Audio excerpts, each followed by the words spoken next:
श्री राम। ऐसा क्या था उस इंसान में जिसके जाने के हजारों साल बाद भी उनके देश के लोग उन्हें इतना याद करते हैं। इस अयोध्या में जन्मे महापुरुष को आखिर क्यों मर्यादा पुरुषोत्तम यानी कि सारे पुरुषों में सबसे उत्तम बताया जाता है? क्यों हजारों साल बाद भी पूरी दुनिया इस इंसान के अयोध्या लौटने के दिन पर खुशियां मनाती है? Shri Ram's life was full of sacrifices, challenges, heartbreaks, and major disappointments. Yet, he is considered the greatest king of all time, and Ram Rajya is a unit of measurement of how well a kingdom is run. But behind all this fame, glory, success, and love was a man who had to sacrifice a lot of things, and a man who faced his life with sheer bravery. Shri Ram अपने पिता दशरथ से बेहद ज्यादा प्यार करते थे। दशरथ भी अपने लाडले राम को उतना ही प्यार करते थे। श्री राम जब अयोध्या के युवराज थे और बस राजा बनने ही वाले थे तो सिर्फ अपने पिता के दिए हुए वचन के कारण वो 14 साल के वनवास में चले गए। शास्त्रों और वेदों का पूरा ज्ञान था श्री राम को। सबसे महान योद्धा थे, दिखने में सबसे सुंदर थे। पूरे भारतवर्ष की प्रजा उन्हें बहुत सम्मान करती थी।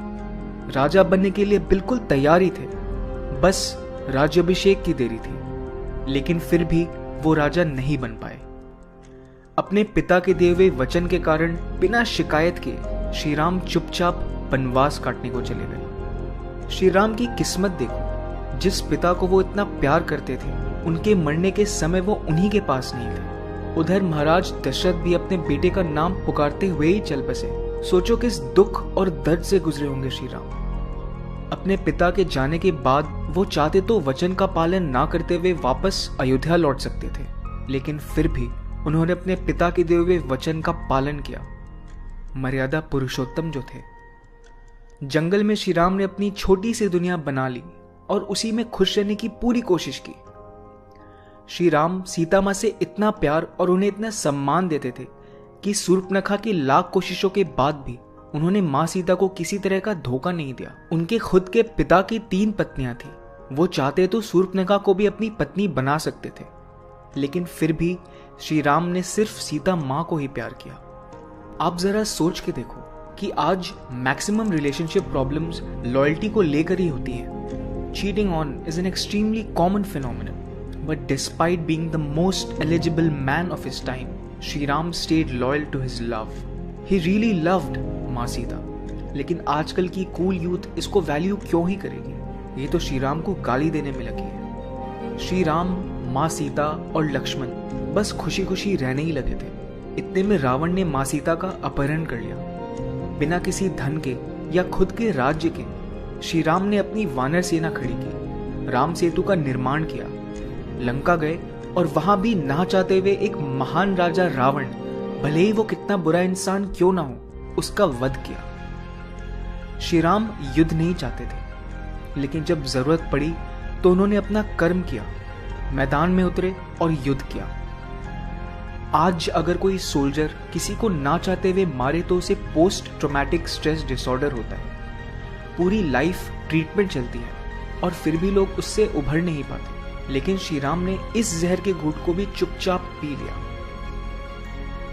लोग तो खुश थे, लोग आज भी उन्हें पूछते हैं, लेकिन उन पर जो बीती उसके बारे में कोई नहीं सोचता। Cool urban youth, modern AF media portals and especially feminists love to call Shri Ram a misogynist because he left मां सीता after reaching अयोध्या।